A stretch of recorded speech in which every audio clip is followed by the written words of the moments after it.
Oi, boa tarde. Meu nome é Silvana. Nós somos um grupo de psicanalistas e estamos aqui hoje para tratar de vários assuntos que chegam ao nosso consultório. Boa tarde, eu sou a Maristela. Eu sou Helena. Eu sou a Cristina. Boa tarde, pessoal. Eu sou a Fátima. O intuito do nosso grupo reunido aqui é ajudar pais e adolescentes a passar por momentos muito difíceis da existência do adolescente e da criação dos filhos, sem dúvida nenhuma. Serão 11 episódios. Em cada um deles, a gente vai tratar de assuntos muito importantes, desde depressão, ansiedade, angústia, bullying, transtornos alimentares, automutilação, e que são assuntos que realmente importam para a gente hoje. No episódio de hoje, a gente vai tratar de automutilação. A automutilação é um comportamento intencional, porém complexo e multifatorial, que envolve a agressão ao próprio corpo.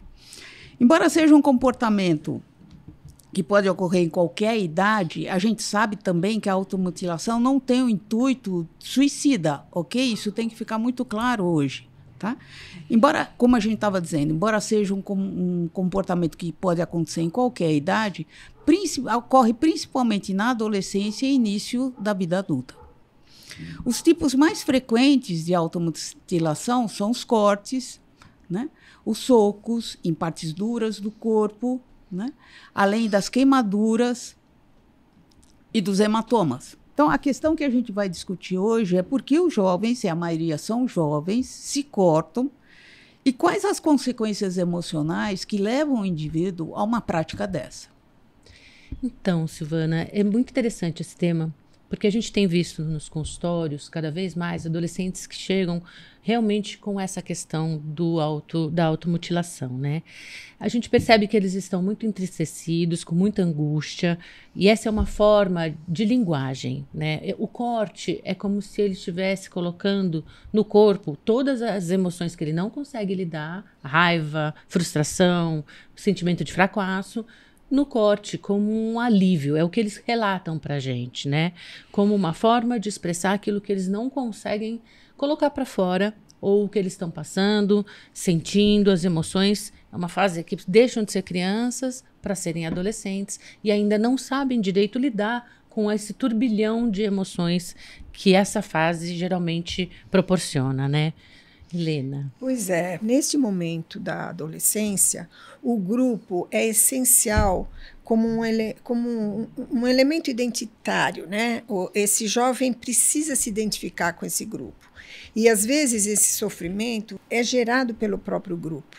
Né? Se ele tem um problema na escola, o grau de angústia que esse problema está causando, o bullying, que às vezes não é identificado pelos pais, ou às vezes até pelos professores e tal, angústias pessoais, porque é o início da sexualidade, mudanças corporais, um momento de depressão muito comum nessa fase da adolescência. Ele não é criança mais, ele sofre por ter perdido questões da infância e, ao mesmo tempo, ele não é um adulto.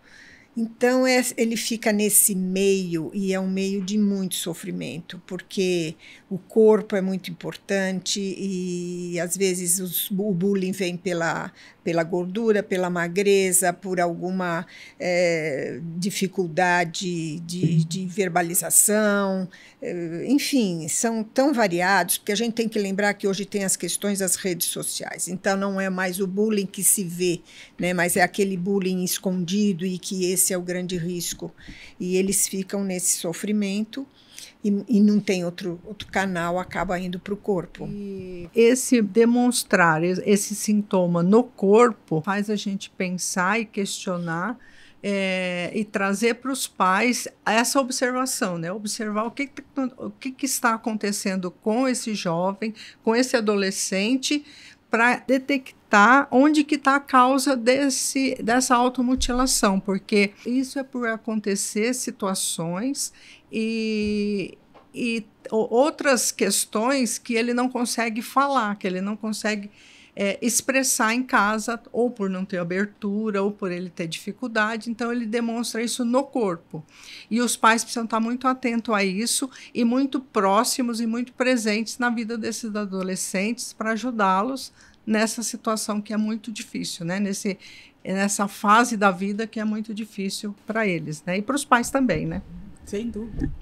Então, seguindo na linha que a Cristina está trazendo para a gente, eu acho que muito importante, então, primeiro, os pais identificarem aquilo que foge da normalidade para aquele jovem, para aquele adolescente, considerando o comportamento dele diário dentro de casa. Então, a ansiedade ou a depressão dele, aquilo que fugir, na verdade, aquilo que fugir da normalidade, acho que vale a pena os pais ficarem atentos. E qual seria o papel desses pais, então? Acolher e escutar esse jovem, observá-lo, reconhecer que ele está com um comportamento muito diferente do que é habitual, dar espaço para ele falar. A gente sabe que eles têm dificuldade de fala, mas procurar de alguma maneira, pelos sinais, pelas mensagens que eles passam, o que está acontecendo. Os pais têm que estar atentos, naturalmente. Validar o sentimento dos filhos. Se ele está triste, não, você está triste porque você está triste. Reconhecer aquele sentimento, né? Avaliar se tem riscos à integridade dele, porque como a Helena e vocês comentaram, hoje como tem o bullying cibernético, a gente precisa ter muito cuidado se aquela criança, aquele jovem não está exposto a risco. Sim. Né? Em que pese ser virtual, existe muito risco também, aliás, mais riscos até, eu diria, do que quando é o presencial, né? O bullying antigo da gente. Fortalecer vínculos é muito importante nessa hora, vínculos reais, né?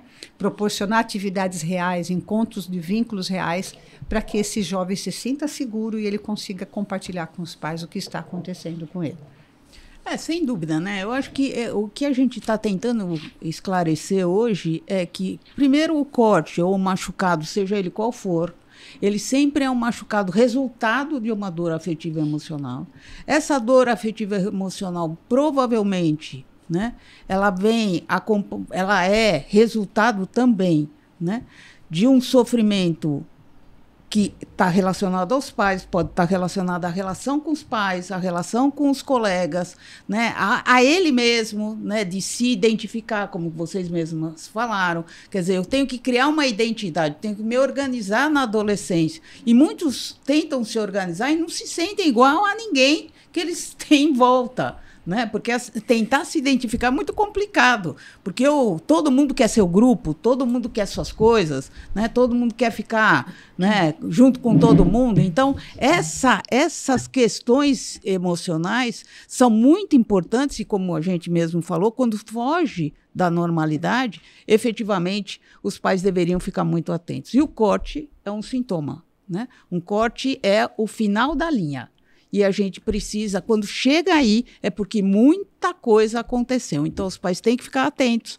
Não podendo ajudar, não tendo como ajudar, os terapeutas têm como ajudar. Tá? A psicanálise tem como ajudar, a terapia tem como ajudar os jovens. Ok? Muito obrigado por hoje.